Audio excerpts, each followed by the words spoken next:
நமஸ்காரம். அஸ்மத் சர்வகுருப்யோ நமஹ. வேங்கடம் ராம் நாராயண் அன்பு கலந்த வணக்கங்கள்.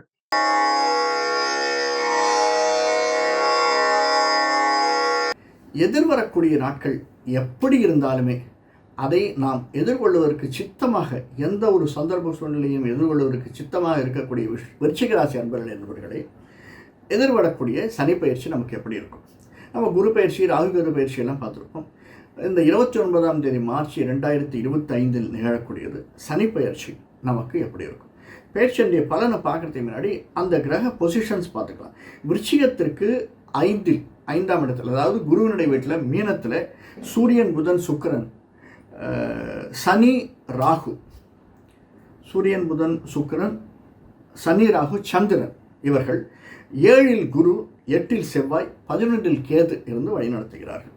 இதில் ஒரு பியூட்டி, நான் வேற ஒரு காணொலி போட்டிருக்கேன், அதை பாருங்கள். சூரியன், புதன், சுக்கிரன் உத்திரட்டாதி நட்சத்திரம், ராகு, சனி புரட்டாதி நட்சத்திரம், சந்திரன் ரேவதி நட்சத்திரம். ஒரே இடத்துல உட்காந்து ஒரு கிட்டத்தட்ட ஒரு 15-20 நாளைக்கு சந்திரன் மாறிடுவார், மற்றவங்களாம் கும்மி அடிக்கிறாங்க. கேது, அது குருவினுடைய வீடு, கேதுவால் பார்க்கப்படுறதுனால. இதற்கு அடுத்து இந்த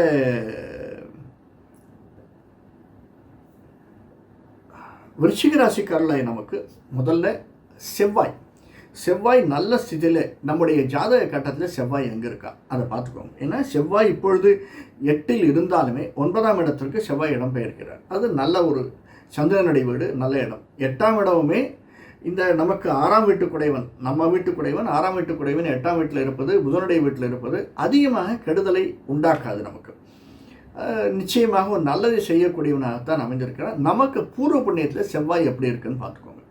பேசிக்காக அது ஒன்று. ரெண்டாவது, விசாகம், அனுஷம், கேட்டை 3 நட்சத்திரக்காரர்கள் தான் விருச்சிக ராசிக்கு உகந்தவர்கள். இந்த ராசி அதிபதி ஒவ்வொருத்தரும் எங்கே இருக்கார்? என்ன, விருச்சிக ராசி நம்ம குரு திசையில் ஆரம்பம், அனுஷம் சனி திசையில் ஆரம்பம், கேட்டை புதன் திசையில் ஆரம்பம். நமக்கு அந்த அதிபதி எப்படி இருக்கார்? என்ன, செவ்வாய் பார்த்தோம் எப்படி இருக்காருன்னு. நமக்கு வரக்கூடியது கேது சுக்கிர திசைகள் நமக்கு அதிகமாக இருக்கும் சார். புதன் கொஞ்சம், கேது சுக்கிர திசைகள். ஏன்னா ஏர்லி ஸ்டேஜில் சனி திசை கிட்டத்தட்ட ஒரு 25 வயசு, நம்ம ஜாதகம் பார்க்குறவங்களே அதிகமாக இதெல்லாம் 25 வயசுக்கு மேலே, 65 வயசுக்குள்ளே தானே, 70 வயசுக்குள்ளே தானே. அதனால தான் நம்ம அதை கனெக்ட் பண்ணி சொல்வதுண்டு. அதற்கு முன்னாடி பார்க்குறதில்ல, தேவையும் இல்லை. அதற்கு அப்புறமும் என்ன தேவை இருக்க போகிறது? எப்படி இருந்தாலும் எதையோ எதிர்பார்த்து காத்திருக்கிறோம். ஆனாலும் நல்ல ஒரு சந்தர்ப்பம் நமக்கு உண்டு. ஏன்னா இப்போ உதாரணத்துக்கு கேட்டை நட்சத்திரக்காரர்களுக்கு சுக்கிர திசை ஒரு நல்ல ஸ்திதியில் வருது. அதுவே நமக்கு விசாய நட்சத்திரக்காரர்களுக்கு 20, 17, 37, 44, 54, 55 வயசுக்கு மேலே வரக்கூடிய சுக்கிர திசை 70 வயசுக்கு டாக்டராக இருந்தாலோ, சிஏ படிச்சிருந்தாலோ, கன்சல்டன்டி வச்சுருந்தாலோ, அவங்களுக்கெல்லாம் ஒரு சுக்கிரன் நல்ல நிலைமையில் இருந்தான்னா அந்த சுக்கிர திசை ஓஹோ என்று இருக்கும். பயிற்சியை விட்டுருங்க, எந்த பயிற்சி வந்தாலுமே நமக்கு இருக்கக்கூடிய நடக்கக்கூடிய தசை என்ன, இதுதானே முக்கியம். அதை நம்ம பார்த்துப்போம். இதற்கடுத்து நமக்கு ஒவ்வொரு தசாநாதன் எங்கே இருக்கான், தசா புக்தி எப்படி இருக்கும், அதற்கு வர அந்தரங்கள் எப்படி இருக்கும், அதன் மூலியமாக இந்த சனி திசை நமக்கு எப்படி இருக்கும். ஏன்னா அவர்களோட ஒத்து போக வேண்டியவன் தானே சனி. சனி திசை எப்படி இருக்கும், எதிர்வரக்கூடிய வருடம் எப்படி இருக்கும், விஸ்வாச வருடம் எப்படி இருக்கும் அப்படிங்கிறத நாம் பார்க்க போகிறோம். விசாகம், அனுஷம், கேட்டை நட்சத்திரக்காரர்களாகிய நாம் விருச்சிக ராசிக்கு அதிபதியான செவ்வாயினுடைய, எப்பவுமே செவ்வாயும் சூரியனும் ரொம்ப வைப்ரண்ட் சார். நம்ம பார்க்குறதுக்கு, வெளியில் பார்க்குறதுக்கு தெரிய மாட்டோம். அதுவும் விருச்சிக ராசிக்காரர்கள் இந்த அனுஷம் கேட்டை நட்சத்திரக்காரர்கள் ரொம்ப சட்டிலாக இருப்பாங்க பார்க்குறதுக்கு. ஆனால் உள்ளுக்குள்ளே ஏதாவது ஒன்றுன்னா, ஒரு கெட்டது நடந்தாலோ, பக்கத்தில் இருக்கவன் இடிச்சிட்டு போனாலோ நம்மளால் பொறுத்துக்கவே முடியாது. அந்த ஃபியூமிங்னு சொல்லுவோம் இல்லையா, அது நிகழ்ந்து கொண்டே இருக்கும். நமக்கு நல்லதா அடுத்தவனுக்கு நல்லதாங்கிறது இல்லை, ஆனால் என்றைக்குமே அடுத்தவனுக்கு நல்லதை நினைக்கணும் தான் நாம் நினச்சிட்டு இருக்கோம். அந்த ஒரு எண்ணம் கொண்டவர்கள் தான் விருச்சிக ராசிக்காரர்கள். ஃபர்தராக இது வரைக்கும் யாராவது சப்ஸ்கிரைப் பண்ணல அப்படின்னா நம்ம சேனலை சப்ஸ்கிரைப் பண்ணிக்கோங்க, பெல் பட்டனை அழுத்துங்க, லைக் பண்ணுங்கள், பிடிக்கணுன்னா அடுத்தவங்களுக்கு ஷேர் பண்ணுங்கள். அடுத்து வரக்கூடிய நாட்களில் நம்ம போடக்கூடிய காணொலிகள் அது மட்டும் இல்லை, ஸ்பெஷலாக இப்போ நம்ம பார்க்குறது பயிற்சி பலன்கள். ஒவ்வொரு நட்சத்திரத்திற்கும் என்ன ப்ளஸ்ஸு, என்ன மைனஸு, என்ன பண்ணால் நம்ம இன்னும் கொஞ்சம் வாழ்க்கை தரம் உயர்த்திக்க முடியும் அப்படிங்கிறதெல்லாம் நான் எழுதி வச்சுருக்கேன். அதெல்லாம் காணொலி போட போகிறேன். அதனால் சப்ஸ்கிரைப் பண்ணேன்னா கட்டாயம் சப்ஸ்கிரைப் பண்ணிக்கோங்க. இப்போது இந்த மெயினாக நம்ம இருக்கக்கூடியது நல்ல ஒரு இடத்துல தான் சார் இன்றைக்கி இருக்கும். என்ன சொன்னாலும் ஆண்டவனுக்கு we have to thank. இந்த சனி பயிற்சியாக இருந்தாலும் அடுத்து வரக்கூடிய ஒரு வருடமாக இருந்தாலும் விஸ்வாச வருடமாக இருந்தாலுமே நமக்கு நல்லதை தரக்கூடியதாகத்தான் அமைந்திருக்கிறது. நம்முடைய செவ்வாய் லக்னத்துக்கு எங்கே இருக்கான், அதாவது ராசிக்கு எங்கே இருக்கான், நல்ல இடத்துல இருக்கானா, அதுவே நம்மளுக்கு ஒரு பெரிய பலம். சார் செவ்வாய் 6ல் இருக்கார் சார், கவலைப்படாதீங்க. 6ல் இருந்தாலும் செவ்வாயினுடைய வீடு தான். இல்லை எனக்கு செவ்வாய் 12ல் இருக்கார், 12ல் இருந்தாலுமே சுக்கிரனுடைய வீடு. செவ்வாய் சுக்கிரன் ஒன்றுமே பிரச்சனை இல்லை. சில இடங்களில் நமக்கு நல்ல லாபத்தை தரக்கூடியனா தான். ஒன்றே ஒன்று புரிஞ்சுங்க சார், எல்லா கிரகமும் எல்லா சமயத்துலேயும் கெடுதலையும் செய்யாது, எல்லா சமயத்துலேயும் நல்லதையும் செய்யாது. இன்னும் நாம் செய்து வந்த கர்மா அல்லது அந்த கிரக பொசிஷனில் இருக்கக்கூடிய கிராவிடேஷன் ஃபோர்ஸ் அண்ட் பவர் அதுக்கு ப்ளஸ் மைனஸ் இருக்கத்தான் செய்யும். அதனால் நமக்கு என்ன ப்ளஸ் இருக்குது என்ன மைனஸ் இருக்குங்கிறத பார்த்துப்போம். இந்த ஒரு வருடம் விஸ்வாவச வருடம், அது மட்டும் இல்லாமல் சனி பயிற்சியில் இருக்கக்கூடிய தாக்கம் எப்படி இருக்குது அப்படிங்கிறத பார்த்துப்போம். மெயினாக நம்முடைய உற்றார் உறவினர்கள் எப்படி சார் இருப்பாங்க, என்னுடைய படிப்பு எப்படி இருக்கும், என்னுடைய வேலை எப்படி இருக்கும், பிஸ்னஸ் எப்படி இருக்கும், மெயினாக நமக்கு இந்த நாள் மற்றெல்லாம் இருக்குது. இந்த நாள் மெயின். ஏதாவது சான்ஸ் இருக்கா சார்? ஏன்னா 4ஆம் இடத்திற்கு வருகிறார் ராகு, 5ஆம் இடத்துல இருக்கார், இப்போ மீனத்தில் இருக்கார். இப்போ நாம் எந்த அப்ளிகேஷன் போட்டாலும் அடுத்த ஒரு 4 மாதத்தில் அது நிறைவேறக்கூடியதை அப்ளிகேஷன் போட்டால் தான் ஆர்டர் வரும். அந்த அப்ளிகேஷன் போட்டால் அடுத்த ஒரு வருஷத்தில் நமக்கு அந்த ஆர்டர் வருவதற்கான சாத்தியக்கூறுகள் இருக்கும். இன்றைக்கே நம்ம இப்போ யூஎஸ்க்கெல்லாம் இன்றைக்கி விசா அப்ளை பண்ணோம்னா 2 வருஷம் ஆகுதுங்கிறாங்க. அந்த மாதிரி இப்போ ஒரு நல்ல சந்தர்ப்ப சூழ்நிலை விருச்சிகராசிக்காரர்களை நமக்கு ஒரு நல்ல முடிவு எடுக்கணும் அப்படின்னா, ஒரு வெளிநாடு போகணும் அப்படின்னா அதற்கான ஏற்பாடுகளை செய்யுங்கள். இப்பயே செஞ்சுட்டா அது நல்ல நாள் நமக்கு நல்லா இருக்குது. வெளிநாடு போகணும்னு இல்லை, சரி சார் எனக்கு இன்றைக்கி ஒரு ட்ரான்ஸ்ஃபர் வேணும், இன்னும் 3 மாதம் நான் கிட்டத்தட்ட 3 வருஷம் ஆகிடுது வெளியில் ட்ரான்ஸ்ஃபரில் வேறு யாரையோ மாற்றுறதுக்காக என்னை மாற்றி விட்டுட்டாங்க. 3 வருஷம் ஆகிடுது எனக்கு ட்ரான்ஸ்ஃபர், திரும்பி நான் எப்போ வருவேன்னா இன்றைக்கி அந்த ட்ரான்ஸ்ஃபருக்கான பிள்ளையார் சொல்லியை போட்டுருங்க, அடுத்த 6 மாதத்தில் உங்களுக்கு ட்ரான்ஸ்ஃபர் கிடச்சிரும். நிச்சயமாக இந்த ஒரு வருடத்தில் பிரிந்தவர்கள் கூடுவதற்கு சாத்தியக்கூறுகள் அதிகமாக இருக்கின்றன. எல்லாரும் கூடியிருக்காங்களே இந்த இடத்துல இல்லையா? அது மட்டும் இல்லை, குருவனுடைய பார்வை இருக்குது சார். குரு பயிற்சி அனுப்புகிறோம், 2ஆம் வீட்டுக்கு பார்வை இருக்குது. ஒரு நல்ல ஏற்றத்தை தரக்கூடியதாகத்தான் குரு நமக்கு அமைந்திருக்கிறார். ஏன்னா நம்ம வீட்டுக்கு 2ஆம் வீட்டுக்கு அதிபதியானவர், 2க்கும் 5க்கும் அதிபதியான குரு நல்ல இடத்துல இருக்கிறது. 7ல் இருந்தாலுமே 8ல் இருந்தாலுமே 8லேருந்து நமக்கு 2ஆம் வீட்டை பார்க்குறார். அது ஒரு பெரிய லாபஸ்தானம். அந்த குரு 8ஆம் வீட்டுக்கு போகச்சே எழுதி வைத்துக் கொள்ளுங்கள். கிட்டத்தட்ட ஒரு 6 மாதம், ஆகஸ்ட் செப்டம்பரில் நம்ம ஏதாவது வீடு மனை வாகனம் வாங்கணுன்னாலும் அதற்கான சாத்தியக்கூறுகள் நிறைய இருக்குது. ஒரு வீடு பெயர்வதற்கு சாத்தியக்கூறுகள் இருக்குது. இன்னும் சொல்லப்போனால் நிச்சயமாக இந்த வீட்டை விட்டு நம்ம வெளியில் கிளம்புறதுக்கு, கொஞ்ச நாளைக்கு வெளியில் போய்ட்டுறதுக்கு அல்லது பெர்மனெண்ட்டாக வெளியில் போகிறதுக்கு சாத்தியக்கூறுகள் நிறைய இருக்குது. இந்த வருடத்தில் இந்த சனி பயிற்சியினால் ஏற்படக்கூடியது நமக்கு. அதே மாதிரி இந்த ரியல் எஸ்டேட் பிஸ்னஸ் செய்பவர்கள், கன்ஸ்ட்ரக்ஷன் பிஸ்னஸ் செய்பவர்களுக்கு இந்த எதிர்வரக்கூடிய நாட்கள் அப்படிங்கிறது மிக மிக ஏற்றத்தை தரக்கூடிய நாட்களாக இருக்குது. ஒரு சின்ன விஷயம், இதே கன்ஸ்ட்ரக்ஷன் பிஸ்னஸில் நாம் ஷேர்ஸில் போட்டோம்னா அது மைனஸில் போகிறதுக்கும் சான்ஸ் இருக்குது. ஏன்னா அந்த 10ஆம் வீட்டுக்குரிய அதிபதியானவன் சூரியன், 12 10 சூரியன். அந்த சூரியன் இப்போ ஆரம்பத்தில் சூரியன் சந்திரன் ராகுவோடு இருக்கான், பின்னாடியும் அந்த வீட்டில் கேத்து உட்கார போகிறான். அதனால் அதை கொஞ்சம் பார்த்து செய்யுங்க. அதே மாதிரி நம்புறது அப்படிங்கிறது அதிகமாக யாரையுமே நம்பிடாதீங்க. எஸ்பெஷலி அரசியல்வாதிகளை நம்பி விடாதீர்கள். ஒரு அரசியல்வாதி மட்டுமல்ல, இந்த கவர்மெண்ட்டில் இந்த டிபார்ட்மெண்ட் நம்ம போனால் நம்ம காரியம் நடந்துரும்னு நினைக்காதீங்க. ஏன்னா நமக்கு 3ஆம் வீட்டுக்கு அதிபதி சில சந்தர்ப்பங்களில் நாம் பணத்தை கொடுத்துமே காரியம் நடக்காத ஒரு சூழ்நிலை நமக்கு ஏற்படுறதுக்கு சான்ஸ் இருக்குது. பணம் கொடுத்தாலுமே கவர்மெண்ட்டில் இழுத்தடிப்பதற்கான சாத்தியக்கூறுகள் இருக்குது. அது எப்படி சார், எப்படி ஒரு உதாரணம் சொல்லுங்களேன்னா, இப்போது ஒரு சர்டிஃபிகேட் வாங்கணும், பர்த் சர்டிஃபிகேட் வாங்கணும் அல்லது வேறு ஏதோ ஒரு சர்டிஃபிகேட் வாங்கணும், நில சர்டிஃபிகேட் ஒன்று வாங்கணும். இந்த மாதிரி நம்ம கவர்மெண்ட்டை போய் அப்ரோச் பண்ணோம்னா, நாளைக்கு வாங்க சார் கிடச்சிடும்னு சொல்லுவாங்க. நாளைக்குன்னு நம்ம திரும்பி அங்கே போனோம்னா அடுத்த நாள், சார் அந்த கிளார்க் வரல சார், நீங்கள் சாட்டர்டே சண்டே ஆகிடுச்சா, அது முடிச்சுட்டு திங்கக்கிழமை வாங்க, இப்படி இழுத்துன்னு போகிறதுக்கு சான்ஸ் இருக்குது. அதே மாதிரி இந்த ஒரு வருடத்தில் நாம் பிஸ்னஸ் ஆரம்பிக்கணும் அப்படின்னு நினச்சோம்னா நல்ல முடிவு நிச்சயமாக ஆரம்பிங்க. கவர்மெண்ட் சப்போர்ட்டோட அந்த பிஸ்னஸ் ஆரம்பிச்சிங்கன்னா நல்லாயிருக்கும். சார் கவர்மெண்ட் பிஸ்னஸ்னாலே அதிகமாக கவர்மெண்ட் சப்போர்ட்டு தேவை. எப்படின்னா பர்மிஷன் வாங்கிறது, அவங்ககிட்ட போய் நிற்கிறது, இந்த மாதிரி ஒரு சூழ்நிலை நமக்கு ஏற்படும். அதற்கு கவர்மெண்ட் சப்போர்ட் இருக்கிறவங்களுக்கு, பிஸ்னஸ் செய்கிறவங்களுக்கு, ஏன்னா பிஸ்னஸில் யாருமே சும்மா செய்ய மாட்டாங்க, எல்லாமே பணம் செலவழியும். நாம் பணத்தை கொடுக்கறது ரெடியாக இருப்போம். ஏன்னா நமக்கு கொஞ்சம் விரைய காலம் இருக்குது. பணத்தை கொடுப்பதற்கு நாம் ரெடியாக இருக்கிறதுனால இந்த எதிர்வரக்கூடிய வருடத்தில் பிஸ்னஸ் சம்பந்தமாக எடுக்கக்கூடிய முடிவுகள் நமக்கு சாதகமாக அமைவதற்கு சாத்தியக்கூறுகள் இருக்கு. அடுத்தது இந்த திரை, சின்ன திரை பெரிய திரை என்ற பொருள் தானே அதிகமாக அவஸ்தைப்படுறது யார் சார்? பார்க்குறதுக்கு வெளியிலேருந்து பார்க்குறதுக்கு பைசா நிறைய வர மாதிரி இருக்குது, ஆனால் எங்கே செலவழியுதுன்னே தெரியல சார். அவங்கள போய் கேட்டு பாருங்கள், எத்தனை பேர் வீடு வாசலோடு இருக்காங்க. பார்க்குறது 1 லட்ச ரூபா சம்பளம், 2 லட்ச ரூபா சம்பளம், இந்த இடத்துக்கு போனால் இது இவ்வளோ பைசா அப்படின்னு சொல்கிறோம்.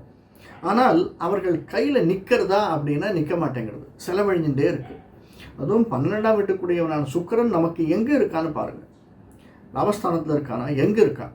அந்த சுக்கிரனுடைய அதிபதித்துவம் நமக்கு எப்படி இருக்குது, பார்வை எப்படி இருக்குது? ஏன்னா குருவனுடைய பார்வை என்ன இருக்குது, நிறைய பைசா வரணும். ஆனால் அதே 12ஆம் வீட்டுக்கு அதிபதியால் தான் குரு இருக்கார், சுக்கிரனுடைய வீட்டில் தான்.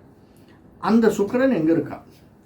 அதனால் இந்த சுக்கிரனுக்கும் சனிக்கும் கொஞ்சம் நல்லா ஒத்து வரும். ஏன்னா அந்த இப்போ இருக்கிற சனி 5ஆம் வீட்டில் இருக்கார், சுக்கிரனுடைய உச்ச வீடு. அதனால் செலவுகளை நிறையா கொடுப்பார். இதையும் பார்த்துங்க இந்த ஒரு வருஷத்தில், 2 வருடங்கள்னே சொல்லலாம், அடுத்து வரக்கூடிய 2 வருடங்கள்.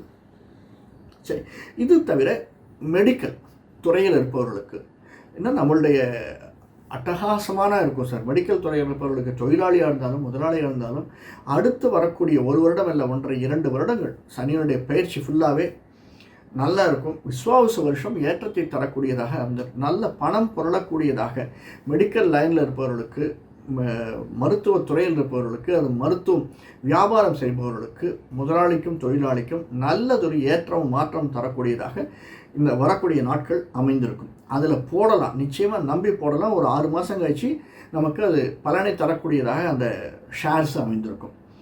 பிஸ்னஸ், மற்ற பிஸ்னஸ் அப்படின்னா இந்த மெட்டல் சம்மந்தப்பட்ட பிஸ்னஸ், கீழே அகழ்வாராய்ச்சி, கீழே இருந்து எடுக்கக்கூடியது, அகழ்வாராய்ச்சி சம்மந்தப்பட்டது, அந்த மாதிரி பிஸ்னஸ் இந்த வருஷம் விஸ்வாச வருஷத்தில் ஏற்றத்தை தரக்கூடியதாக வந்திருக்கும். அதுவே கருப்பு சம்பந்தமான பிஸ்னஸ், சிவப்பு இல்லாமல் கருப்பு சம்பந்தமான காரியம், கறி, இப்படி கீழே இருந்து எடுக்கக்கூடிய அந்த பிஸ்னஸ் செய்பவர்களுக்கு நல்லதொரு ஏற்றத்தை, மற்ற பிஸ்னஸ் அவ்வளோ இருக்காது, அதை கம்பேர் பண்ணுற போது இவங்களுக்கு ஒரு நல்ல ஏற்றத்தை தரக்கூடியதாக இந்த சனியனுடைய பயிற்சியும் அடுத்த 1 வருடமும் நமக்கு ஃபஸ்ட் கிளாஸாக அமைஞ்சிருக்கு சார். இதற்கு அடுத்து நம்ம முக்கியமாக என்ன பார்த்துட்டு வரோம்னா, நம்முடைய தசாநாதன் தசை எப்படி இருக்குது, அதற்கு ஏற்றபடி இந்த சனி பயிற்சி எப்படி வேலை பண்ணுறோம் அதானே பார்க்குறோம். விசாக நட்சத்திரம்னு எடுத்தோம்னா புதன் தசையில் இருப்பவர்கள் கிட்டத்தட்ட ஒரு 25 வயசுலேருந்து ஆரம்பிப்போம். 65-70 வயசு வரைக்கும் பார்த்தோமே நம்மளுக்கு வரக்கூடியது விருச்சிக ராசியில் இருப்பவர்களுக்கு புதன், கேது, சுக்கிரன், சூரியன் தான் அதிகமாக இருக்கும். முதல்ல புதன் தசை அதிகமாக இருக்கிறது விசாகம் அண்டு அனுஷ நட்சத்திரக்காரர்களுக்கு. புதன் அதிகமாக இருக்கக்கூடியது அப்படின்னா, ஏன்னா அனுஷம்,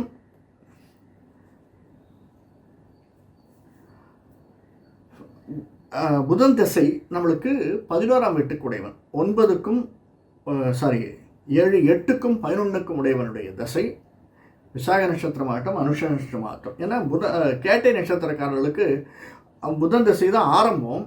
அதனால் 25 வயசில் கிட்டத்தட்ட ஒரு 7-8 வருஷம் பாக்கி இருக்குன்னு வச்சுக்கோங்க. 7-7 14 வருஷம் கேதுசை முடிஞ்சு சுக்கிரசை ஆரம்பித்து நல்ல நிலைமையில் இருப்பாங்க.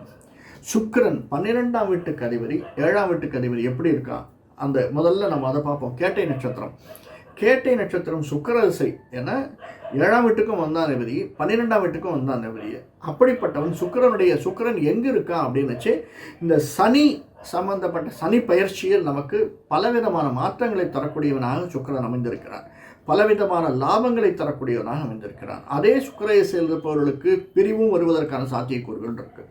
ஒரு ப்ரமோஷன்னால் பிரிவு வரலாம், மேலே போகிறதுக்காக பிரிவு வரலாம், அல்லது ட்ரான்ஸ்ஃபர் மற்றவங்களுக்காக நம்மளை ட்ரான்ஸ்ஃபர் பண்ணி பிரிவு வரலாம், இல்லது நமக்கு ஒரு ஏற்றம் தரணும், ஒரு ரீஜனல் மேனேஜராக போங்க அப்படின்னு, அல்லது நாமே வேற ஒரு கம்பெனியை சூஸ் பண்ணி அதன் மூலியமாக வேற ஒரு நல்ல ஸ்திதி வர்றதுக்கு சான்சஸ் அதிகமாக இருக்குது. அதே சுக்கிரசையில் இருப்பவர்கள், ஏன்னா 12ஆம் வீட்டுக்கு லாபத்தை தரணும், நஷ்டத்தையும் தரணும். அதனால் வெளிநாடு செல்வதற்கான சாத்தியக்கூறுகள் நிறைய இருக்குது. அந்த வெளிநாடுன்னு நினச்சா சில மைனஸ் இருக்குது, பல ப்ளஸ் இருக்குது, பார்த்துக்கோங்க. இப்போ நம்ம முதல்ல விசாக நட்சத்திரம் அனுஷ நட்சத்திரம் வருவோம். விசாகம் அனுஷம் புதன் திசையில் இருப்பவர்களுக்கு, ஏன்னா 12ஆம் வீட்டுக்குடையவன் 8க்கும் 11க்கும் உடையவனுடைய திசை, 11ஆம் வீடு லாபஸ்தானத்தில் இருக்கக்கூடியவனுடைய புதன் நமக்கு எங்கே இருக்கான், அது என்ன எப்பயுமே தசாநாதன் எப்படி இருக்கான், ஸ்ட்ராங்காக இருக்கானா, அடுத்தது அந்தரம், அதற்கு அடுத்து வரக்கூடிய அந்தரம் பார்த்துக்கணும். அதுக்கடுத்து அந்தராந்திரமெல்லாம் நமக்கு தேவையில்லை, அந்தரம் மட்டும் அது இண்டிவிஜுவலாக பார்க்கலாம். தசாநாதன் எப்படி இருக்கான், அந்த தசாநாதன் புதன் நல்ல நிலைமையில் இருந்தான்னா லவஸ்தானாதிபதி நமக்கு, அதுவும் சனியினால் பார்க்கப்படக்கூடிய வீடு, புதன் உச்சத்தில் இருக்கிற போது நமக்கு வருவாய்கள் அதிகமாக இருக்கும். ஏன்னா சுக்கிரனும் வருவாயை தரக்கூடியவன், புதனும் அறிவினால் வருவாயை தரக்கூடியவன். அதனால் புதன் திசையில் இருப்பவர்களுக்கு வெளிநாடு செல்வதற்கு, படிப்பதற்கு வெளிநாடு செல்வதற்கு சாத்தியக்கூறு அதிகமாக இருக்கும்.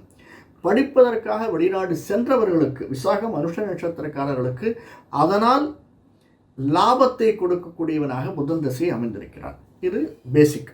இதற்கு அடுத்தது கேது திசை. ஏன்னா கேது நமக்கு அவனும் லாபஸ்தானாதிபதி, புதனுடைய வீட்டில் இருக்கும், 10ஆம் வீட்டுக்கு வருகிறார். அதனால் கேது திசையில் இருப்பவர்களுக்கு 7 வருடத்தில் இந்த சனி பயிற்சியினால் அடுத்த 1 வருடத்தில் 1.25 வருடத்தில் கிட்டத்தட்ட இடமாற்றத்திற்கான சாத்தியக்கூறுகள் அதிகமாக இருக்குது. கேது திசையில் இருப்பவர்களுக்கு இடமாற்றம் சாத்தியக்கூறுகள் இருக்குது. அது வீடு நாம் மாறணும்னு நினச்சாலும் புது வீடு வாங்குவதற்கும் சாத்தியக்கூறுகள் இருக்குது, அல்லது வெளியில் செல்வதற்கு சாத்தியக்கூறுகள் இருக்குது. இடத்தை விட்டு வேறொரு இடம், பக்கத்து வீட்டுக்காவது போகிறதுக்கு, நம்முடைய அதாவது ஒரு சிங்கிள் பெட்ரூமில் இருந்தோம்னா டபுள் பெட்ரூம் இடம் பெயர்வதற்கு சாத்தியக்கூறுகள் இந்த சனி பயிற்சி அடுத்த விசுவாச வருஷத்தில் நிச்சயமாக நமக்கு அமைந்திருக்கிறது என்று சிறிதும் சந்தேகம் இல்லை. இப்போ அடுத்தது சுக்கிர திசை. விசாக நட்சத்திரக்காரர்களுக்கு சுக்கிர திசை அப்படிங்கிறது 20, 30, 55 வயசில் வரும். அதுவே அனுஷம் கேட்டை நட்சத்திரக்காரர்களுக்கு 15 வயசுலேருந்து வரலாம், 20 வயசுலேருந்து வரலாம். ஏன்னா நமக்கு புதன் திசை எவ்வளோ இருக்குது, செல்லு போக இருப்புன்னு போடுறாங்க இல்லையா, அது எவ்வளோ இருக்குன்னு அடுத்தது வரக்கூடிய கேதசை விட்டுட்டு. இப்போது மெயினாக சுக்கிர திசை விசாக அனுஷம் நட்சத்திரக்காரர்களுக்கு இருந்ததுன்னா நிச்சயமாக அவன் 12ஆம் வீட்டுக்குடையவனாக இருந்தாலுமே நல்ல சுகத்தை தந்து செலவை தரக்கூடியவனாக இருப்பான். கொஞ்சம் சுகம் அதிகமாக வேணும்னா செலவு அதிகமாக வேணும், செலவு அதிகமாக நடக்கும் இல்லையா சார்? எப்படி புரியலையே சார் அப்படின்னா, இப்போ நம்ம ஒரு சிங்கிள் பெட்ரூம் ஃப்ளாட்டில் இருக்கோம், டபுள் பெட்ரூம் போனோம்னா அது 15,000 ரூபா, அது 20,000 ரூபா. ஆனால் அந்த டபுள் பெட்ரூமுக்குள்ள ஃபெசிலிட்டிஸ் நம்ம என்ஜாய் பண்ணிக்கலாம் இல்லையா? ஆனால் ஒரு 5,000 ரூபா அதிகமாக தர வேண்டியிருக்கும். ஸோ நமக்கு சுகம் அதிகமாக வரும், அதனால் செலவினங்கள் அதிகமாக வரும். இது ஒன்று. அதே மாதிரி கார் வாங்குவதற்கோ வேறு ஒரு வீடு நிலம் வாங்குவதற்கோ சுக்கிர திசையில் இருப்பவர்களுக்கு அதிகமாக இருக்குது. சரி, ஆல்ரெடி என்கிட்ட கார் இருக்குது சார், நான் வேறு என்ன வாங்க போகிறேன் அப்படின்னா அந்த கார் மூலியமாக வருவாயை பெருக்குவதற்கு சாத்தியக்கூறுகள் இருக்குது. ஒன்று அந்த காரில் வாடகை கூட்டி சம்பாதிக்கலாம், அல்லது இன்னொரு சைடில் இன்னொரு கார் வாங்கலாம். சுக்கிர திசையில் இருப்பவர்களுக்கு நிச்சயமாக விசாகம் அனுஷ நட்சத்திரத்தில் இருப்பவர்களுக்கு ஒரு எக்ஸ்பான்ஷன், ஒரு விரிவிற்கு சாத்தியக்கூறுகள் நிச்சயமாக அதிகமாக இருக்குது. அடுத்தது வரக்கூடியது சூரிய திசை. சூரியன் நமக்கு 10ஆம் வீட்டுக்கு அதிபதியானவன். அவன் எங்கே இருக்கான்? ஒவ்வொரு மாதம் ஃப்ளக்சுவேஷன்லேயே வந்துட்டு இருக்கும். மாதம் 4 இருக்கச்சு எப்படி, 5 இருக்கச்சு எப்படி, 6, 8, 12 இருக்கச்சு சூரியன் எல்லாமே எப்படி இருக்கும் அப்படிங்கிறதெல்லாம் நம்ம பார்த்துக்கணும். ஏன்னா சனிக்கு சூரியனுக்கு அப்பா பிள்ளை அப்படிங்கிறதுனால கொஞ்சம் ஒத்து போகிறது கஷ்டமாக இருக்கும். சூரிய திசையில் இருப்பவர்கள் இந்த சனி பயிற்சி நல்ல லாபத்தை தரக்கூடியதாக அமைந்திருக்கும். ஏன்னா சூரியனுக்கு அஷ்டமத்துக்கு தான் சனி வர்றார், சூரியனுக்கு நேரம் இல்லை, 7ஆம் பார்வையாக இல்லை, 7 இருந்து அந்த இடத்திற்கு 8ஆம் பார்வையாக சனி பெயர்ந்துட்டதுனால தன்னுடைய வீட்டை பார்க்காதனால சூரிய திசையில் இருப்பவர்களுக்கு ஒரு ப்ரமோஷன் வருவதற்கு சாத்தியக்கூறுகள் இருக்கு. அதே சந்தர்ப்பத்தில் ப்ரமோஷன் வரலாம். அதே மாதிரி வீடு, மனை, வாகனம். சார் நான் எனக்கு 55 வயசாக சார், ஆகட்டுமே 55 வயசில் ஒரு வீடு அமையணும்னு இருக்குது உங்களுக்கு. சூரிய திசை இது வரைக்கும் இல்லைனாலும் இப்போ சூரிய நல்ல நிலைமையில் இருந்தாருன்னா சூரிய திசையில் அமையணும் அப்படின்னு எழுதி வச்சிருக்கு, அது நிச்சயமாக நடக்கும். சார் இதெல்லாம் ரைட்டு. நமக்கு சின்ன சின்ன பிரச்சனைகள் வரும் இல்லையா? அது மெயினாக இந்த கேது திசையில் இருப்பவர்களுக்கு எங்கேயாவது விழுந்து அடிபட்டு சதை வழண்டு ரத்தம் சிந்துவதற்காக சாத்தியக்கூறுகள் இருக்குது இந்த சனி பயிற்சியில். அதை மட்டும் பார்த்துக்கோங்க, கொஞ்சம் கேர்ஃபுல்லாக இருங்க. வெளியில் போகச்சே, படிக்கட்டில் ஏறி இறங்கச்சே, ட்ரெயினில் ஏறி இறங்கச்சே, மேலும் கீழும் ஏறி இறங்கும்போது மிகவும் கேர்ஃபுல்லாக இருங்க. ரொம்ப எச்சரிக்கையோடு இருப்பது என்பது கேது திசையில் இருப்பவர்களுக்கு மிக மிக நல்லது. அது எந்த இதுவாக இருந்தாலும் விருச்சிக ராசிக்காரர்களுக்கு ரொம்ப நல்லது. அதனால் ஏற்படக்கூடிய இழப்பு, அதனால் ஏற்படக்கூடிய மருத்துவ செலவுகள் கொஞ்சம் அதிகமாக இருக்கும். அதுவே சுக்கிரதசையில் இருப்பவர்களுக்கு நல்ல லாபத்தை தரக்கூடியதாக இருக்கும். புதன் சூரிய திசையில் இருப்பவர்களுக்கு நாம் லாபத்தினால் இழப்பு வரக்கூடியதாக இருக்கும். அது எப்படி சார் லாபத்தினால் இழப்பு அப்படின்னா, சார் நம்ம வீட்டுக்கு ஒரு ஏசி வாங்கணும், ஒரு ரூமில் தான் ஏசி இருக்குது, இன்னொரு ரூமில் ஏசி போடணும், நம்மளுக்கு அது லாபம், வீட்டுக்கு நாம் அனுபவிக்கிறோம் எக்ஸ்ட்ரா. ஆனால் அதற்காக ஒரு 20,000 25,000 செலவு பண்ணணும். இல்லை நாம் ஒரு வீடு வாங்கணும், அதனால் இல்லை சார் எனக்கு 40 வயசு ஆச்சு, ஒரு இடத்துல லேண்ட் வருது, அந்த லேண்ட் வாங்கி போடலான்னு இருக்கேன், ஆனால் லேண்டே கிட்டத்தட்ட ஒரு 15 லட்சம் ஆகுது, நான் ஒரு 10 லட்சத்துக்கு லோன் போகிறேன், அது வரவு, இது செலவு. இப்படியாக இருக்கக்கூடியது சான்சஸ் இருக்குது. உடல் உபாதைகள் அப்படின்னு நம்ம பார்த்தோம்னா அதிகமாக வரக்கூடியது ஷோல்டர் பெயின், மூட்டு வலி, இது ரெண்டும் அதிகமாக வரக்கூடியதாக இருக்கும். இரத்த சம்பந்தமான வியாதிகளுக்கு நம்மளுடைய செவ்வாயினுடைய ஆதிக்கத்தில் இருக்கிறதுனால சனி சும்மா இருக்க மாட்டான், அந்த ஆதி கொஞ்சம் அதிகப்படுத்தி விட்டுருவான். காற்றினால், வாயுவினால் நமக்கு ஏற்படக்கூடிய தொல்லைகள் கொஞ்சம் அதிகமாக இருக்கும், அதை பார்த்துங்க. இதனால் வரக்கூடிய மருத்துவ செலவுகள் அதிகமாக இருக்கும். சரி சார், இதுலேருந்து கொஞ்சம் ஏதாவது பரிகாரங்கள் இருக்குது. நம்ம நிறைய வீடியோ போட்டிருக்கோம். பரிகாரம் ஏன் பண்ணணும், செய்யணுமா வேண்டாமா, பல பேர் பல விதமான அதை பற்றி அவதூறாகவும் சொல்கிறாங்களே, அதெல்லாம் ஒன்றுமே கிடையாது சார். சின்ன சின்ன விஷயங்கள் நம்ம பண்ணுறோம். ஷர்ட்டுன்னு இருந்ததுன்னா பட்டன் போடுறோம், பட்டன் போட்டால் நல்லாயிருக்கும், போடலைன்னா திமிராக இருக்கும், அவ்வளோதான். சின்ன சின்ன விஷயங்கள் நம்ம செஞ்சோம்னா நல்லாயிருக்கும். செருப்பு போட்டுன்னு போனோம்னா தார் ரோட்டில் ஹீட் அதிகமாக இருக்காது, இல்லைன்னா காலில் குத்தும். அந்த ஹீட்டும் குறைய போகிறதில்ல, நம்ம உடம்பும் ஏற்றுக்க போகிறதில்ல. இருந்தாலும் செருப்புங்கிறது கொஞ்சம் ஒரு சின்ன பரிகாரம், அவ்வளோதான். சரி, விருச்சிக ராசியில் இருப்பவர்களுக்கு, விசாக மனுஷம் கேட்டை நட்சத்திரம் இருப்பவர்களுக்கு என்னென்ன பரிகாரம் பண்ணலாம்? ரொம்ப பெருசாலாம் ஒன்றும் பண்ண வேண்டாம் சார்.